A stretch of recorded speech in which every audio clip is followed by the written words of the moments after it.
জানতে চাচ্ছিলাম সালাম ভাই এবং জাহেদ বেশ কিছু পয়েন্ট বলেছে, বেশ কিছু যুক্তি এবং ঘটনা বলেছে ৭১ থেকে বিভিন্ন সময়। তো তার মানে আমাদের বাংলাদেশকে নানানভাবে রাজনৈতিকভাবে, অর্থনৈতিকভাবে, সীমান্ত বলেন সব জায়গা থেকেই ভারত অনেকটা গ্রাস করে রেখেছে। তো সেখান থেকে আবার এই ২৪-এর ছাত্র জনতা বলতে চায় যে এই যে জুলাই বিপ্লব হয়েছে এটি অনেকটা ভারতের বিরুদ্ধে একটি জয়, এমন বা অনেকে বলে, সামাজিক যোগাযোগ মাধ্যমে বলে বা, কিন্তু আসলে কি ভারতের হাত থেকে আমরা পুরোপুরি মুক্ত সম্ভব কিনা বাংলাদেশের প্রেক্ষাপটে? অবশ্যই ২৪-এর এই গণ অভ্যুত্থান এবং এই হাসিনার ফ্যাসিবাদের পতন, এটা বাংলাদেশে দীর্ঘ ১.৫ দশক ধরে চলা দিল্লির তাবেদারি শাসনের অবসান, এটা নিঃসন্দেহে বলতে হবে। বিকজ এই লড়াইটা শুধুমাত্র শেখ হাসিনার বিরুদ্ধে ছিল না, এটা ভারত এখানে তার একটা তাবেদার সরকার বসিয়েছে, তার বিরুদ্ধে এই লড়াইটা ছিল। ১৪ সালে একেবারে একটা বিরোধী দলবিহীন ইলেকশন করে কিন্তু আওয়ামী লীগ ৫ বছর টিকে গিয়েছিল, বিকজ ইন্ডিয়া তার পক্ষে ইন্টারন্যাশনালি অ্যাডভোকেসি করেছে, তার পাশে দাঁড়িয়েছে। ১৮ সালেও তারা ইলেকশনে বিরোধীদের, বিশেষ করে বিএনপিকে নেওয়ার ক্ষেত্রে একটা মধ্যস্থতা করেছে যে একটা ভালো ইলেকশন হবে। সেখানেও তারা আওয়ামী লীগকে ক্ষমতা রেখে, বিশেষ করে বাংলাদেশের থেকে গণতন্ত্রকে নির্বাসনে পাঠানোর এবং একদলীয় শাসন প্রতিষ্ঠায় একটা ভূমিকা রেখেছিল। এবং ২০০৮ সালে সেটা তো প্রণব মুখার্জি তার বই দ্য কোয়ালিশন ইয়ার্স বইয়ে বলে গিয়েছেন যে বাংলাদেশের মঈনুদ্দিন ফখরুদ্দিন, বিশেষ করে মঈনুদ্দিন ওই যে ৭টা ঘোড়া নিয়ে এখানে আসলো, আপনার মনে আছে ঘোড়ার রাজনীতি এবং কূটনীতি যেটা সে সময় খুব আলোচিত ছিল, সেই ঘোড়ার কূটনীতির জন্য দিল্লি গিয়ে তিনি কার্যত সেফ এক্সিট এবং শেখ হাসিনাকে ক্ষমতায় কিভাবে আনবে সেই বিষয়েই কিন্তু দিল্লির সাথে একটা মেকানিজম করেছিল। এবং ২০০৮ সালের ৩০ ডিসেম্বর ইলেকশন, এটা ইন্ডিয়ার একটা ব্লু প্রিন্টের ইলেকশন ছিল, যে নির্বাচনকে বিএনপিকে গোহারা হার দেখিয়ে বাংলাদেশের সংবিধানকে যেন ইচ্ছে মতো বদল করা যায়, যেই কারণে কি বিএনপিকে ২৮টা সিট দিয়ে আওয়ামী লীগকে একটা ল্যান্ডস্লাইড ভিক্টরি দেখিয়ে এখানে একদলীয় শাসন প্রতিষ্ঠার পথকে পাকাপোক্ত করেছিল। এবং শেখ হাসিনা এইখানে যে বিরোধী দলকে নির্মূল করার জন্য যে হত্যাযজ্ঞ গুম চালিয়েছে, সেখানে গুম কমিশন হয়েছে, এখন যে সংস্কার কমিশন, তারা কিন্তু ভারতের বাহিনীর ইনভলভমেন্ট পেয়েছে এখানে। এবং গুমের শিকার হওয়া অনেক মানুষের প্রত্যক্ষ জবানবন্দিতে তারা বলেছে, হিন্দিতে অনেক লোক কথা বলেছে। শুধু তার জ্বলন্ত উদাহরণ, বিএনপির শীর্ষ নেতা জনাব সালাউদ্দিন সাহেব উত্তরার বাসা থেকে তাকে তুলে নিয়ে শিলংয়ে ফেলে দিয়েছিলেন। ফটো সাংবাদিক কাজলের ঘটনা, শফিকুল ইসলাম কাজল মনে আছে, দিল্লিতে তাকে ফেলে দিয়ে এসেছিলেন। তার মানে এখানকার এই বিরোধী দলকে নির্মূল করার প্রশ্নে ভারতের একটা সমর্থন বের হওয়া কি সম্ভব এখন? অবশ্যই সেটা বলছি। এই আন্দোলনটাই তো হয়েছে আপনার এই যে একটা রক্তক্ষয়ী সংগ্রাম, সেই সংগ্রামে রাজনৈতিক দলের পাশাপাশি এদেশের আপামর জনসাধারণ, এমনকি আমার মনে হয় যেখানে সালাম ভাই একজন বীর মুক্তিযোদ্ধা, ৭১ সালেও এইভাবে সমাজের একেবারে লয়ার লেভেল থেকে শুরু করে আপার ক্লাস, আপনি গুলশান, বনানী, ধানমন্ডি, মানে এলিট শ্রেণীর, তারাও কিন্তু এই অগস্টের এই বিপ্লবে, এই জুলাই বিপ্লবে ৫ই আগস্ট আন্দোলনে শরিক হয়েছে। কারণ এটা একটা স্বাধীনতা, সার্বভৌমত্বের শেষ পর্যন্ত লড়াই গিয়ে ঠিক আছে। মনে করেন এখন যে বাংলাদেশ রাজনীতি, তাতে কি এখন ভারতের এখনো সেই আধিপত্য এখনো কাজ করছে কিনা এই মুহূর্তেও? না, এই সরকারের সময় ভারত কোনো আধিপত্য কিংবা প্রভাব দেখাতে পারছে, প্রভাব বিস্তার করতে পারছে, এইটা আমি মনে করিনি। এবং আগামীর বাংলাদেশের রাজনীতিতে সালাম ভাই তো বাংলাদেশের বড় একটি রাজনৈতিক দল বিএনপির রাজনীতির সাথে জড়িত, এবং বিএনপির যে জিয়াউর রহমানের যে পলিসি ছিল, একটা বিষয়ে সালাম ভাই পেছনে কিছু কথা বলেছেন যে এই ইতিহাসগুলো আমাদের এখন সামনে আনা দরকার।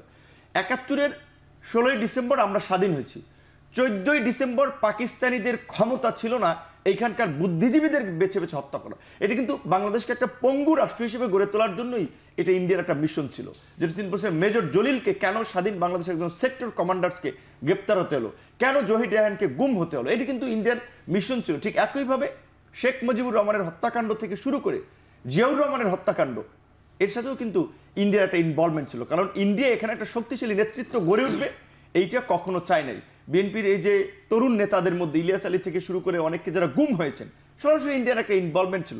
সো এখন আমাদের একটা ঝুঁকি আছে, চ্যালেঞ্জ আছে আমাদের জন্য।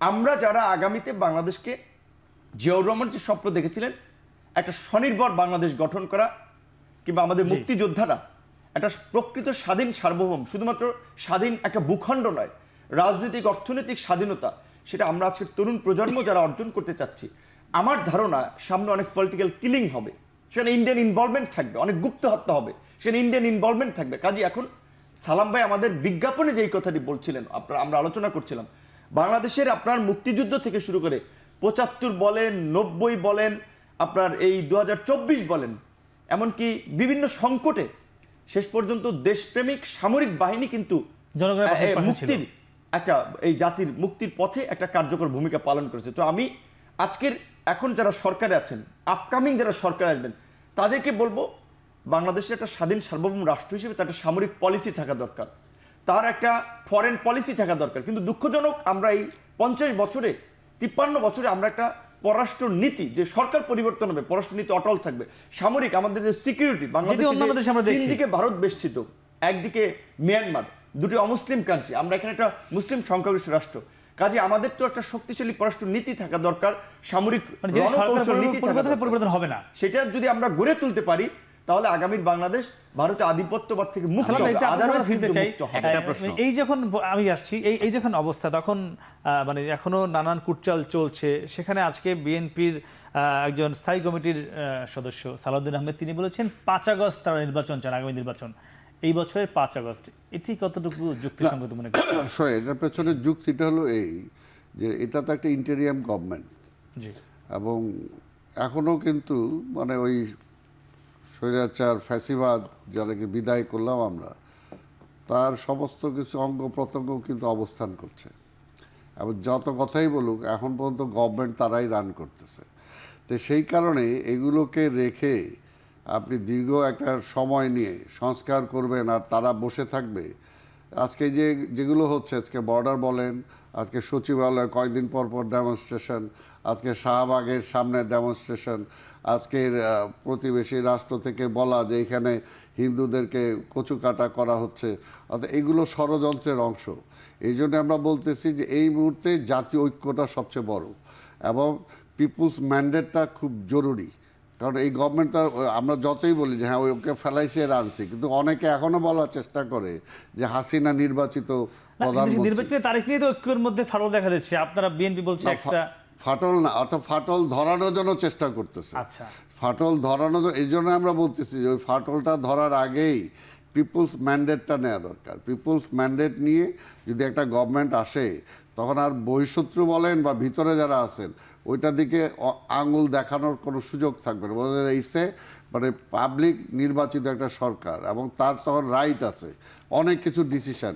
আজকে এই সরকার দেখছেন না, কিছুদিন আগেই ভারতের পররাষ্ট্র সচিব কি বলছে না যে একটা নির্বাচিত সরকার ছাড়া এর সাথে আমার সম্পর্ক হবে। অর্থাৎ এই যে একটা, এটা কিন্তু আজকে জাতিসংঘ বলেন বা যে কোনো জায়গাতেই বলে, এখন যে জায়গায় বলুক না কেন, পিপুলস ম্যান্ডেটটা সবচেয়ে বড়। এই জন্য আমরা বলছি গত তিনটা নির্বাচন তো পাবলিকের ভোটে নির্বাচিত হয় নাই, প্রতিবেশী রাষ্ট্র থেকে তারা বসায় দিছে, কাজে তারা আমরা হটাইছি। এখন পাবলিকের ভোটটা জরুরি। এর জন্য আমরা বলছি ভোটটা নিয়ে, এবং সব কিছু সংস্কার হবে নট নেসেসারি। আজকে ইলেকশনটা যাতে গ্রহণযোগ্য হয়, অংশগ্রহণমূলক হয়, সবাই যাতে ভোট দিতে পারে, সেই অবস্থায় আপনি ইলেকশনটা করেন।